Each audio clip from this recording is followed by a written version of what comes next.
आज हम लोग देखेंगे सेमेस्टर 5 में पठनीय काव्य दीपिका के विषय में। सेमेस्टर 5 में हमें काव्य दीपिका का प्रथम शिखा से चतुर्थ शिखा तक पढ़ना है। तो आज हम लोग कोशिश करेंगे कि प्रथम शिखा को संपूर्ण पाठ कर लिया जाए, अच्छे से समझ लिया जाए कि प्रथम शिखा में क्या क्या कहा गया है। तो हम लोग चलते हैं काव्य दीपिका के प्रथम बिंदु की ओर, प्रथम शिखा के प्रथम बिंदु की ओर, जो कि है काव्य प्रयोजन।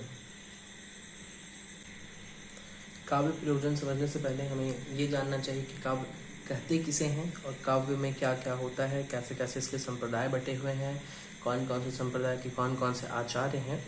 तो सबसे पहले हम लोग देखते हैं काव्य संप्रदाय। तो काव्य के कुल 6 संप्रदाय हैं: रस संप्रदाय, अलंकार संप्रदाय, रीति संप्रदाय, वक्रोक्ति संप्रदाय, ध्वनि संप्रदाय तथा औचित्य संप्रदाय। और साफ है कि जैसा लिखा हुआ है, रस संप्रदाय के आचार्य हैं भरत मुनि, अलंकार संप्रदाय के आचार्य हैं आचार्य भामह, रीति संप्रदाय के आचार्य हैं आचार्य वामन, वक्रोक्ति संप्रदाय के आचार्य हैं आचार्य कुंतक, ध्वनि संप्रदाय के आचार्य हैं आचार्य आनंदवर्धन और औचित्य संप्रदाय के आचार्य हैं आचार्य क्षेमेंद्र। काव्य की परिभाषा आचार्य भामह के अनुसार यह है कि शब्दार्थों सहितो काव्यम, शब्द और उसके अर्थ के मिश्रण को ही काव्य कहते हैं। अब हम लोग चलेंगे कि विभिन्न विभिन्न आचार्यों ने काव्य के विषय में अपने अपने क्या मत रखे हैं, उन काव्य के बारे में क्या क्या कहा है। तो सबसे पहले आचार्य हैं आचार्य भामह। जैसा कि उन्होंने कहा है, शब्दार्थों सहितो काव्यम, शब्द और अर्थ मिश्रित हो वही काव्य है। रुद्रट का काव्य के विषय में कहना है कि ननु शब्दार्थो काव्यम। आप ये एक एक पंक्तियों वाली उक्तियों को याद करते चले या नोट करते चले, ये इम्पॉर्टेंट हो सकते हैं परीक्षा की दृष्टि से। ये MCQ के रूप में पूछे जा सकते हैं या फिर इससे बड़े क्वेश्चन भी पूछे जा सकते हैं कि शब्दार्थों सहितो काव्यम, उक्ति की समीक्षा करते हुए काव्य के लक्षण, स्वरूप इत्यादि का वर्णन करें। तो ये इम्पॉर्टेंट हो सकता है। और किसी भी काव्य से रिलेटेड कोई भी अगर प्रश्न होता है तो उसमें आप उक्ति के रूप में से जोड़ सकते हैं कि आचार्य भामह का काव्य के विषय में यह कहना है कि शब्दार्थों सहितो काव्यम, कि शब्द और अर्थ के मिश्रण को काव्य कहते हैं। तो सबसे पहले हम लोग देखते हैं, आचार्य भामह के विषय में देख लिया, रुद्रट के विषय में देख लिया। अब दंडी कहते हैं कि शरीरम तावदिष्टार्थ विवच्छिन्ना पदावली, काव्य का शरीर वांछित अर्थ को उद्घाटित करने वाला होता है, ऐसा दंडी का कहना है। आचार्य वामन का कहना है कि रीतिरात्मा काव्य से, रीति काव्य की आत्मा है। आनंदवर्धन कहते हैं कि काव्य सात्मा ध्वनि, काव्य की आत्मा ध्वनि है। आनंदवर्धन ने ऐसे शब्दार्थों को काव्य माना है जो सहृदय के हृदय को आनंदित कर दे। उन्होंने ध्वनि को काव्य की आत्मा कहा है। तो ये सबसे महत्वपूर्ण जो आचार्य हैं काव्य के विषय में, वे आचार्य विश्वनाथ और पंडित जगन्नाथ हैं। पंडित विश्वनाथ कहते हैं कि वाक्यम रसात्मकम काव्यम, कि रसयुक्त वाक्य ही काव्य है। विश्वनाथ का कहना है कि रसयुक्त वाक्य ही काव्य है, जबकि पंडित राज जगन्नाथ ने इनसे एक कदम आगे चलकर ये बतलाया कि रमणीयार्थ प्रतिपादक शब्द है काव्यम, कि रमणीय अर्थ के प्रतिपादक शब्द को, अर्थात रमणीय अर्थ के प्रतिपादन करने वाले शब्द को ही काव्य कहते हैं। आचार्य विश्वनाथ ने काव्य की परिभाषा में वाक्य का प्रयोग किया, तो इन्होंने पंडित राज जगन्नाथ ने इससे आगे चलकर उनसे एक कदम आगे बढ़कर शब्द को ही काव्य बना दिया। वैसे शब्द काव्य कहलाते हैं जो रमणीय अर्थ के प्रतिपादक होते हैं। तो वाक्यम रसात्मकम काव्यम आचार्य विश्वनाथ का कहना है, रमणीयार्थ प्रतिपादक शब्द काव्यम ऐसा पंडित राज जगन्नाथ का कहना है। दोनों ही बहुत महत्वपूर्ण आचार्य हैं, तो ये पठनीय है और दर्शनीय भी है, लेखनीय भी है, तो आप लिख भी लें इसे। अब हम लोग चलेंगे काव्य दीपिका के प्रथम शिखा के प्रथम बिंदु काव्य प्रयोजन के विषय में, देखेंगे कि क्या काव्य प्रयोजन है और कोशिश करेंगे कि आज प्रथम शिखा को संपूर्ण हम समाप्त कर दें। जी, काव्य प्रयोजन। तो काव्य दीपिका में बतलाया गया है काव्य प्रयोजन के विषय में कि काव्यम यशसे अर्थकृते व्यवहार विदे शिवेतर क्षतये सद्यः परिनिवृत्तये कांता सम्यतयो उपदेश युजे, कि काव्य का पाठ या फिर काव्य हमें क्यों पढ़ना चाहिए, काव्य से हमें क्या लाभ होता है, तो उस विषय में, मतलब काव्य के क्या प्रयोजन है, तो बतलाया है कि काव्यम यशसे, काव्य से यश की प्राप्ति होती है। अर्थ कृते, अर्थ की भी प्राप्ति होती है। व्यवहार विदे, व्यवहार ज्ञान होता है। शिवेतर क्षते, तत्काल अलौकिक आनंदानुभव होता है। सद्य परिनिवृत्ते, तत्काल तत्काल अमंगल का नाश होता है।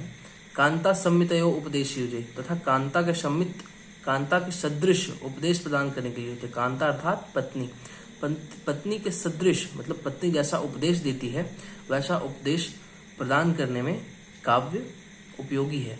आचार्य मम्मट का कहना ये बहुत ही इम्पोर्टेंट है, क्योंकि पहला बिंदु है ये काव्य प्रयोजन, और ये श्लोक या उक्ति जो भी है इसे आप रट लें।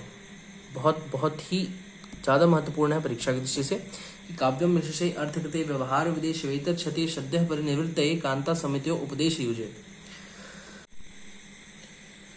अब हम लोग चलेंगे आचार्य दंडी की परिभाषा काव्य के विषय में जो है।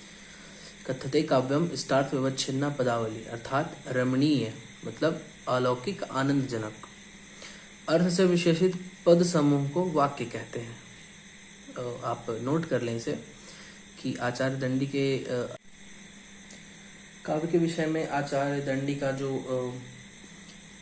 दंडी की जो परिभाषा है वो है कि कथते काव्यम स्टार्थ व्यवच्छिन्ना पदावली, अर्थात रमणीय अर्थ से विशेषित पद समूह को वाक्य कहते हैं। नोट कर लें इसे कि रमणीय अर्थ से विशेषित पद समूह को वाक्य कहते हैं।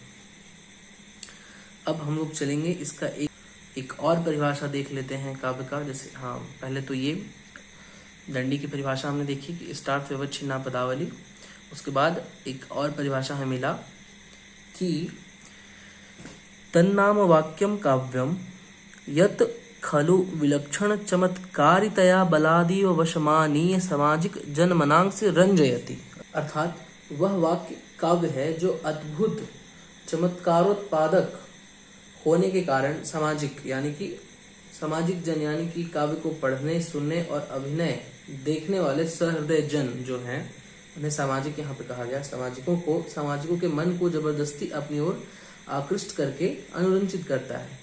जैसे कि एक उदाहरण दिया हुआ है यहाँ पे अभिज्ञान शाकुंतलम का, मानुषिभ्य कथम नु श्राद्धस्य रूपस्य संभव न प्रभा तरलम ज्योति हृदय वसुधातलात्, अर्थात इस रूप की उत्पत्ति मानुषी स्त्री से कैसे संभावित हो सकती है।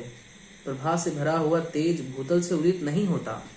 और एक और उदाहरण यहाँ पे हमने देखा कि जो कि उत्तर रामचरितम से हमें प्राप्त हो रहा है कि कठोर यशः किल ते प्रियम किम यशो ननु घोर मतः परम किम भवद्विपिने हरणी दृश कथयनाथ कथम बत मन्यसे।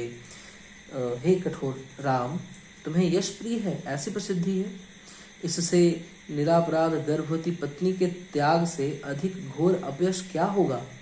जंगल में उस मृगनैनी का क्या बना, हे नाथ कहो क्या सोचते हो। इस प्रकार ये जो दो उदाहरण हमने देखा वो हम यूज कर सकते हैं एज काव्य के परिभाषा के बाद उसका एक एग्जाम्पल के तौर में, कि जैसे अगर प्रश्न आता है कि काव्य किसे कहते हैं, तो हम पहले तो ये देखेंगे कि काव्य के जो प्रसिद्ध आचार्य हैं उनकी जो परिभाषाएं हैं वो देना है। उसके पश्चात हम ये दे सकते हैं, मतलब जैसे दंडी है, दंडी के हिसाब से जो काव्य का परिभाषा है वो दे सकते हैं। उसके बाद जो छोटे मोटे परिभाषाएं हैं जैसे कि ये है, तन्नाम वाक्यम काव्यम यत् खलु विलक्षण चमत्कारितया बलादि वशमानीय सामाजिक मनांक जनरंजति। इस प्रकार से इसका उदाहरण देंगे। जैसे एक वाक्य की परिभाषा के बाद उसका उदाहरण देंगे, मानुषिभ्य कथम सादस्य रूप संभव न प्रभातलम ज्योति उदय वसुधा तलात् करके, या फिर ये अयि कठोर यशः किलते प्रियम किम यशो अनुभोर मतः परम किम भवद्विपिने हरणी दृश्य कथयनाथ कथम बत मन्यसे। इस तरह से हम लोग इसे डील करेंगे इस क्वेश्चन को, और आगे बढ़ते हुए हम लोग चलेंगे। तो काव्य प्रयोजन में हमें यहीं तक पढ़ना था विशेष रूप से।